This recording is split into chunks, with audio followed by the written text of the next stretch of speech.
Bismillahirrahmanirrahim. Assalamualaikum warahmatullahi wabarakatuh. Alhamdulillahirrabbilalamin. Pada kesempatan kali ini, yaitu dalam mata kuliah psikosofistik yang diapu oleh Bapak Nur Aziz Afandi MSI, kami dari kelompok 3 yang beranggotakan 1. Rahmat Dea Uki Sugiarto, 2. Muhammad Surya Panuntun, yaitu saya sendiri, dan yang ketiga Yuwan Agustina. Di sini kami dari kelompok 3 akan membawakan materi yang bertema rintangan-rintangan dalam meniti jalan sufi. Materi yang akan kita bawakan ini nanti terbagi menjadi 3 poin. Poin yang pertama yaitu definisi tasawuf, yang kedua definisi psikosofistik, dan yang terakhir atau yang ketiga yaitu rintangan-rintangan meniti jalan sufi. Baik, langsung saja kita ke materi yang pertama, yaitu tentang definisi tasawuf. Tasawuf secara bahasa atau etimologi berasal dari bahasa Arab, yaitu dari kata tasawwafa ya tasawwafu tasawwufan. Para ulama berbeda pendapat dari mana asal-usulnya. Ada yang mengatakan dari kata suf atau bulu domba. Nah, ini dinisbatkan kepada seseorang yang berpenampilan sederhana yang terbuat dari bulu domba. Dan ada yang mengatakan juga dari kata sof atau barisan. Ini dinisbatkan kepada mulianya orang-orang yang sedang sholat itu di barisan yang paling depan. Ada juga yang mengatakan sofa atau jernih. Ada juga yang mengatakan sufah atau serambi Masjid Nabawi yang ditempati sebagian sahabat Rasulullah yang mereka tidak punya harta benda dunia dan hidup mereka diniatkan total semata-mata untuk berjihad fisabilillah. Sedangkan secara istilah atau terminologi pengertian tasawuf ini para ahli berbeda pendapat. Di antaranya yaitu menurut Ma'ruf al-Qarqi, tasawuf menekankan hal-hal yang hakiki dan mengabaikan segala apa yang ada pada makhluk. Barang siapa yang belum bersungguh-sungguh dalam kefakiran, maka berarti belum bersungguh-sungguh dalam bertasawuf. Dan yang kedua ini dari Syekh Ahmad bin Muhammad Zain bin Mustafa Al-Fatani. Menurut beliau, para sufi berpakaian yang terbuat dari bulu. Mereka tidak mau menyerupai kebanyakan orang yang selalu bermegah-megahan dengan pakaian yang serba indah. Mereka merasa cukup berpakaian seperti itu karena bagi mereka hanya sekedar menutupi aurat. Nah, ini dinisbatkan tadi yaitu bulu domba, kesederhanaan pokok intinya. Dan yang ketiga, menurut Syekh Islam Zakaria Al-Ansari, tasawuf ialah ilmu yang menerangkan cara-cara mencuci bersih jiwa, memperbaiki akhlak, dan membina kesejahteraan lahir dan batin untuk meraih kebahagiaan yang sejati. Mungkin cukup itu penjelasan dari saya mengenai definisi atau pengertian tasawuf. Untuk materi selanjutnya akan dilanjut oleh saudara saya yaitu Mas Rahmat Dea Uki Sugiarto. Oke, langsung saja ke materi, yaitu definisi psikosofistik. Nah, psikosofistik sendiri didefinisikan sebagai suatu ilmu tentang tingkah laku manusia yang konsep-konsepnya dibangun atas dasar paradigma tasawuf yang berbasis Al-Quran dan Al-Hadis. Nah, secara keilmuan, pendekatan psikosofistik memiliki kerangka filosofis sebagaimana disiplin ilmunya. yaitu yang pertama itu ada kerangka ontologis, dan yang kedua kerangka epistemologis, dan yang terakhir dan yang ketiga yaitu kerangka aksiologis. Nah, kerangka ontologis sendiri itu memiliki objek kajian psikologis manusia baik dalam wilayah empiris yang terpikirkan maupun empiris yang tak terpikirkan, yakni wilayah spiritual transindental. Dalam psikosofistik, manusia dipandang secara utuh sebagai makhluk psikofisik dan psikospiritual.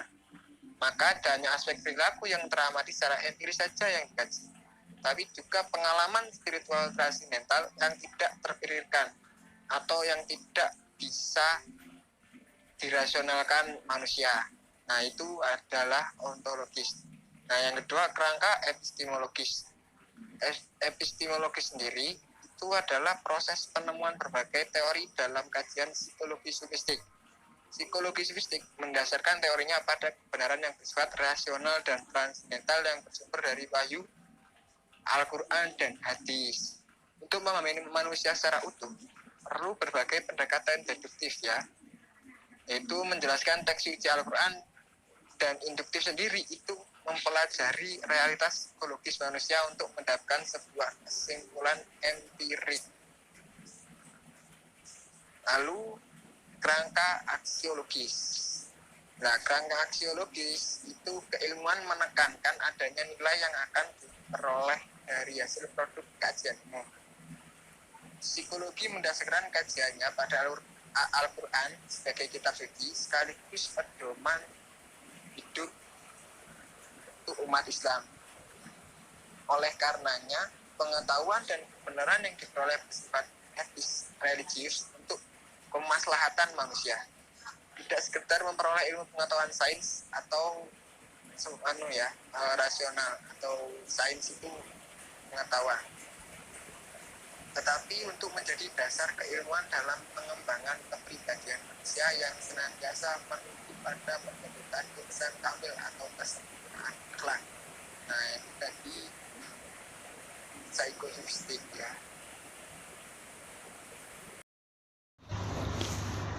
Baik, selanjutnya saya akan menjelaskan materi tentang rintangan jalan sufi. Jadi, dalam kitab Minhajul Abidin yang merupakan karya terakhir dari Imam Al-Ghazali, disebutkan bahwa setidaknya ada 4 rintangan yang mesti diterobos oleh para asalik agar sampai kepada Tuhan semesta alam. Yang pertama yaitu dunia. Idiom ini memiliki makna yang paralel dengan kata dunu, dinoah, yang berarti rendah dan hina. Karena itu, semenjak dunia ini diciptakan Allah sama sekali tidak pernah memandangnya, yakni tidak menganggapnya sebagai sesuatu yang mulia dan pantas untuk disanjung.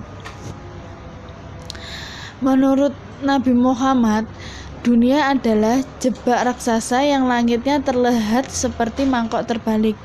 Semenjak lahir, setiap manusia langsung dikepung dari berbagai arah dengan lengkung langitnya.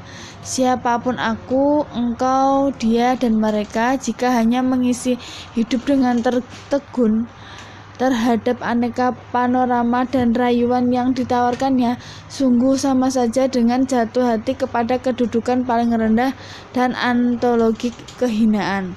Karena itu, kemudian menjadi semakin jelas bagi kita kenapa Quran menyebut kehidupan dunia ini sebagai genangan kesenangan yang sesungguhnya tak lebih dari sarang tipu daya.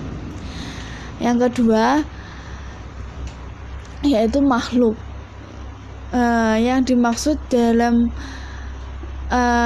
dari materi ini yaitu di antara makhluk yang seringkali mengecoh dan membelokkan perjalanan rohani manusia kepada Tuhannya adalah kepemilikan harta benda yang terdiri dari uang, tempat tinggal, perhiasan, kendaraan, perabot-perabotan rumah tangga, aksesoris, binatang-binatang peliharaan, dan lain sebagainya. berlomba-lomba dalam memperbanyak kekayaan telah membuat kalian lalai. Termasuk pula dari kalangan makhluk yang kadang jadi penghambat kemajuan spiritual adalah keluarga. Bisa saja istri, bisa suami, bisa saudara, bisa anak dan cucu, bahkan juga seorang kawan. Konsentrasi yang berlebih dan menuruti kemauan mereka tidak tertuju kepada hadiratnya akan menjadi siapa saja memandangnya remeh perjalanan rohani dan upaya-upaya yang menuju kepada ridhonya. Yang ketiga, yaitu setan. Idiom ini berasal dari kata syadnun yang berarti jauh dari petunjuk rahmat Allah. Setan adalah setiap jin yang kafir. Ia bisa menyelusup ke dalam diri manusia dengan sedemikian leluasa, sampai-sampai digambarkan oleh Nabi junjungan kita Shallallahu Alaihi Wasallam bahwa setan mengalir dalam tubuh manusia sebagaimana aliran darah.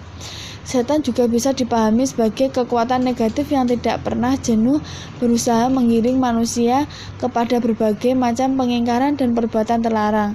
Tidak tanggung-tanggung, ia senantiasa merapat kepada manusia dan dari berbagai arah. Menurut Syekh Muhyiddin Ibnu Arabi dalam kitab tafsirnya, yang dimaksud datang dari depan adalah setan akan senantiasa menancapkan angan-angan kepada manusia tentang berbagai macam harapan dan impiannya yang kosong di masa-masa yang akan datang. Lalu banyak manusia yang hidup dalam keadaan lena dibuai mimpi-mimpi. Bahkan seringkali angan-angan itu jauh lebih panjang dibandingkan dengan usia manusia itu sendiri. Yang keempat yaitu nafsu amarah. Inilah yang paling bandel dan paling dekil dibandingkan dengan rintangan-rintangan yang lain. Maklum, yang satu ini diciptakan oleh Allah satu paket dengan kehidupan manusia itu sendiri. Nafsu adalah musuh yang paling dekat. Bahkan ketika tidur pun manusia senantiasa ditemani oleh nafsunya sendiri. Nafsu amarah merupakan kekuatan destruktif dalam diri manusia yang terdiri dari gejolak syahwat kepada segala sesuatu yang tidak diperbolehkan, terdiri dari gelegar emosi yang tidak terkendalikan, terdiri dari kesombongan, keruh, dan menyesakan. Terima kasih, sekian presentasi hari ini. Apabila ada kurang lebihnya saya mohon maaf. Mungkin saya kembalikan lagi ke Mas Surya.